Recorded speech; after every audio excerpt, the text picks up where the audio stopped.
Ви благодарам, професор Александар. Ќе се обидам да бидам краток, прецизен, но и точен. Сигурно е дека развојот на технологијата ќе го карактеризира целиот 21 век, бидејќи ова е свет на наука, во кој материјалното и духовното, телото и душата, двете страни и сили на човечкото битие се сретнуваат и судруваат, и при тоа материјата е доминантна и фундаментална. Во овој конкретен контекст на модерното време, каде што човечкото битие е на некој начин подложен на механистичката логика, нашето изложување ги сопоставува машината, поконкретно софтверот, и човечкото битие како разумно битие, како логосно битие, и при тоа нагласува две клучни точки. Машината, софтверот, функционира со компјутативни можности, со пресметковни можности, додека човечкото битие функционира со принцип, логос, на избор, на одлука, на одговорност и на последици. Според православната теологија, според православната христијанска теологија, поточно според патристичката антропологија, Логосот Божи е Создателот. Тој рече и сето создание постана, видливото и невидливото, неетичкото и сетилното. Под неетичкото го подразбираме тоа што е приемчиво за умот, за окото на душата, не за окото на телото. Под сетилното се подразбира се што е материјално. Создаденото човечко битие го создаде човечкото битие со композитна природа, и тоа од видливо и невидливо, од материјално и нематеријално, и од небо и земја, како и од тело и душа, според образот и подобието Божјо. Човечкото битие е меѓник, мефориос, помеѓу видливиот и невидливиот свет, материјалниот свет и невидливите сили, составено тело и разумна душа, и токму затоа го представува целото создание, го носи целото создание во себе си, и поради таа причина тој може да го понуди на Создателот. Терминот мефориос е многу важен термин, на кој што настојува Свети Григорий Богослов, со цел да истакне уникатноста на човечкото битие, бидејќи човекот е меѓник, за разлика од ангелите, да речеме. Според православната теологија, човекот како меѓник, како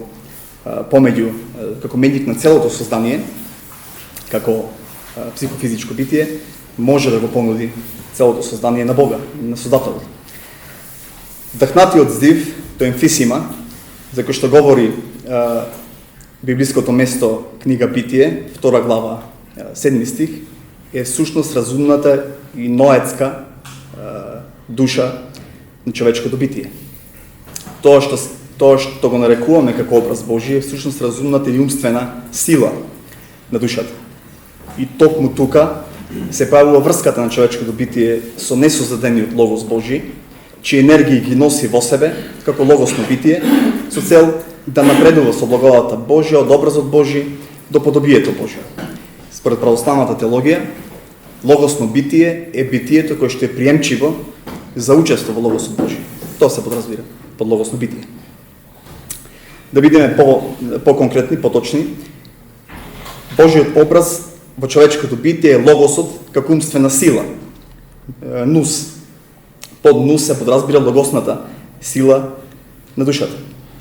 Тоест, според благодат, способноста за слободен избор, проересис, како што тврди Свети Јован Дамаскин во неговото дело Точно изложување на православната вера. Создаденото човечко битие го прими дарот на променливост. Променливост е дар во православната теологија. Дар кој што технологијата не може ниту да го прими, ниту да го достигне. Тоест, способноста за континуиран напредок, за постојан напредок, за добра промена, која што може да биде одвратена кон зло. Доколку човекот направи избор да напредува не во соработка со Божјата благодат, туку автономно. Ние сметаме дека човечките дела, творештва, како што е технологијата, за разлика од Божите дела, творештва, него поседува динамизмот на самоподобрување. Бог создава многу добри дела, согласно книга Битие, 1 глава, 31 стих, во однос на разумните битија, на логосните битија, за да може да напредува динамично и постојано, додека пак човечкото битие е создава на ограничен начин, затоа што човечките творби не го поседува динамизмот на самоподобрување. Човечкото битие создава и тоа е се. Во човечкото битие, за разлика од животните, кинетичката навика може да има и втор резултат, несиметричен на првиот, може да ги попречи другите кинетички навики и така, заоздувајќи го автоматизмот, да ослободи свест. Реакциите на човечкото битие, за разлика од тие на животните, се непредвидливи, се е возможно за човечкото битие, затоа што човекот не действува по автоматизам. Со други зборови, самиот слободен избор и конкретната одлука на човекот се непредвидливи. И тоа е така затоа што разумот, логосот, господари над инстинктот во разумните битија. Во секој случај, логосот во човечкото битие е неговиот избор, тоест способноста да избира слободно, да одлучува за се и не да биде воден од неопходноста на неговата природа, како животните. Во животните нивниот инстинкт ги води да действуваат, додека во разумните битија тоа е нивниот слободен избор, само свеста, разумниот елемент. Поради оваа причина, самата одговорност се припишува на човечките битија, а не на животните. Потоа, човечкото битие како разумно битие поседува избор и во однос на останатиот дел од сознанието, неодушевено и одушевено, како животните, небото, воздухот, камењата, морето, но и растенијата, кои не го поседува слободниот избор, само свеста, самата одлука, волатилноста, во смисла на променливост како нестабилност, тоест разумот, логосот, и токму затоа се неразумни битија. Конечно, затоа што човекот поседува разум, логос, моќта на душата, тој може да создаде култура, чии главна карактеристика денес е технологијата, која сочинува дел од човечката култура, додека животните кои поседуваат само инстинкт не може да создадат култура, со други зборови, технологија. Бидејќи човечкото битие е разумно битие, тој е лице. Тоест, постои како лице, под лице се подразбира посебно постоење, како слободно, самопределувачко, релационо и творечко битие. Со други зборови, како разумно битие, човечкото битие е во врска со сите луѓе, затоа што сите се носители на истата природа.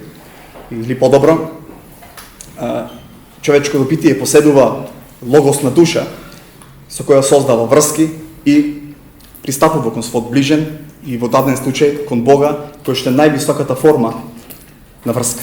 Синови и ќерки на истиот создател и по природа браќа и сестри.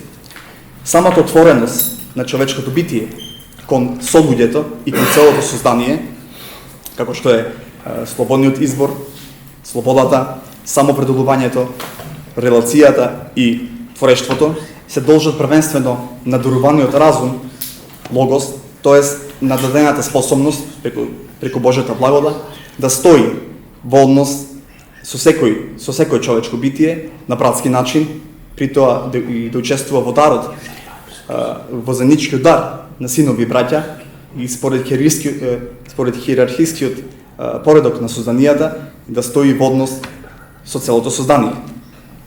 Затоа, самата отвореност на човечкото битие кон другите и кон целото создание е тема на возвраќање на Божјата благодат, тоест на дарот. И токму затоа, според православната теологија, човечкото битие треба да придонесува во технологијата и во науката. Се разбира, возвраќањето на дадената благодат е возможна во човечкото битие, бидејќи разумот, логосот е создаден како приемник на благодатта и се развива и заокружува во својата врска со логосот Божи, тоест со Божјото присуство. Со други зборови, човекот ја поседува способноста да прима и да учествува разумно, не само во творечките животодавни енергии, туку и, што тоа го прави неразумното создание, туку и во просветлувачките и обожителни енергии со цел да го реализира целта на своето постојање, тоест да стане боголик по благодат според неговиот духовен капацитет и како медник на целото создание, видливо и невидливо, да го принесе созданието и во непосредна врска со тричниот Бог.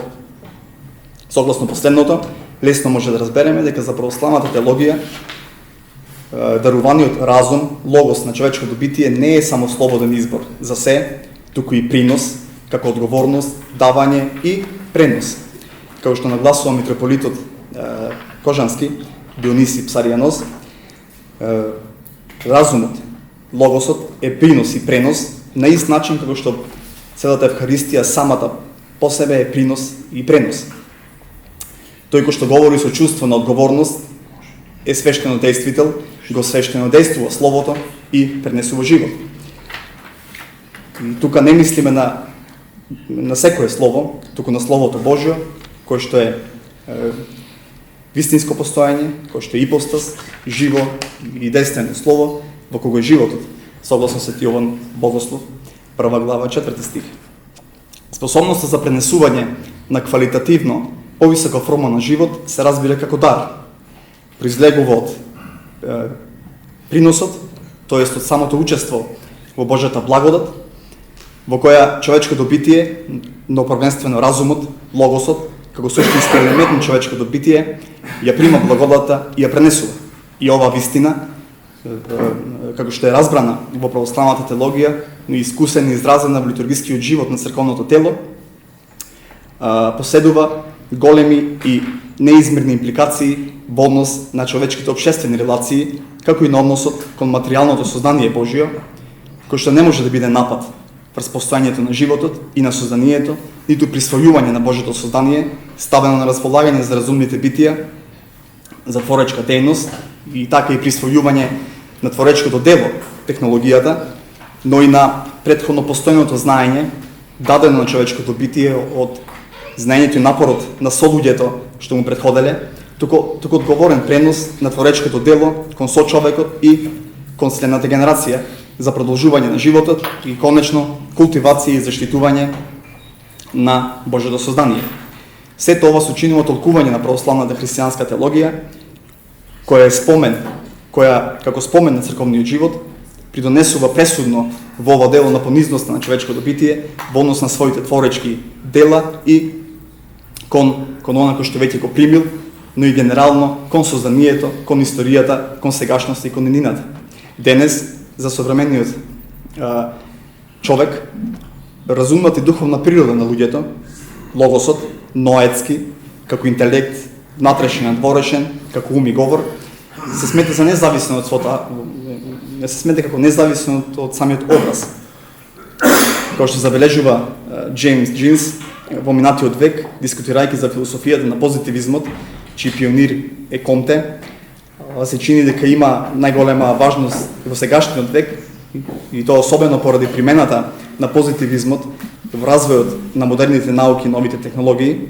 Денес не само што не поседуваме совршен модел, туку знаеме дека нема смисла да се бара таков. Не би можел да има никакво разбирливо значење за нас, бидејќи утврдивме дека природата не оперира на начин кој што би можел да биде разбран преку човечкиот ум и преку модели и слики. Со други зборови, гледајќи од перспективата на позитивизмот, кој што игра клучна улога во развојот на модерната наука и нејзината апликација, технологијата, стремењето кон образот и подобието Божјо, тоест кон духовното објаснување на природата и постојањето на човечкото битие е непотребно, но излишно.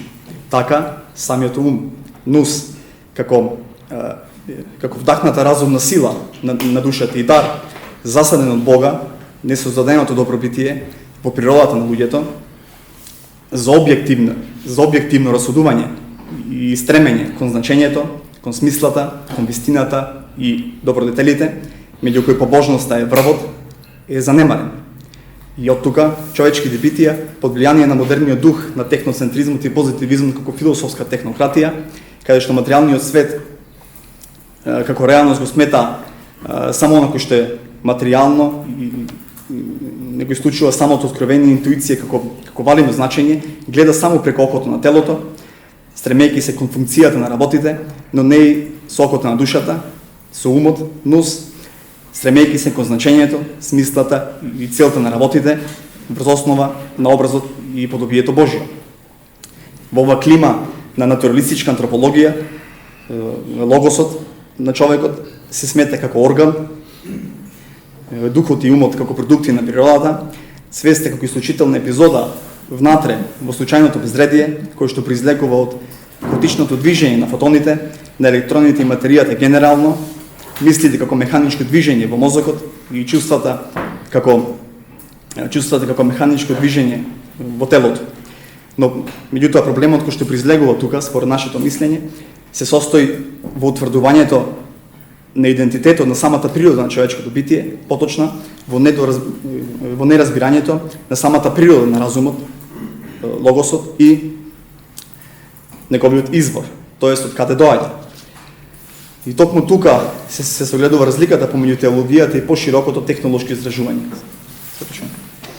Според православната теологија, создадениот разум, логос во човечкото битие е се заедно способноста да избира слободно, проересис, тоест самосвеста, како и одлуката, миговното расудување и кризата, светогледот, социјалниот поредок, политиката, како и економиската ситуација, семејната ситуација и така натаму, вдахната сила на душата, вдахнат дар, кој што е од духовна природа, безобличен и невидлив, пројава на Божјиот образ, засаден во човечката природа преку вдахнатиот здив Божји, но елемент на Божјиот образ, кој што го збогатува човечкото битие со разумен елемент, тоест со слободен избор и со поврзаното самоопределување, кој што исто така ја вклучува одговорност и одлуката на разумните битија. Според нашето мислење, кој што се движи во линиите на православната теологија, софтверот може да избира како компјутативна можност, но не како морален чин на одлука и одговорност. Не поседува способноста за миговна одлука и за преземање на последици. Под последици, самите последици создаваат легални, криминални, политички, социјални престапи. Со други зборови, софтверот не може да одлучи во конкретниот момент, може да даде само можни предодлучени решенија. Може да даде можни добри одлуки, но не и она на одговорност. Токму и затоа човечкото битие е постојано во криза, денес, тука и сега. Конечно, ќе нагласиме дека оно што човекот сушност го создава не е разум, туку азбучен софтвер. Благодарам.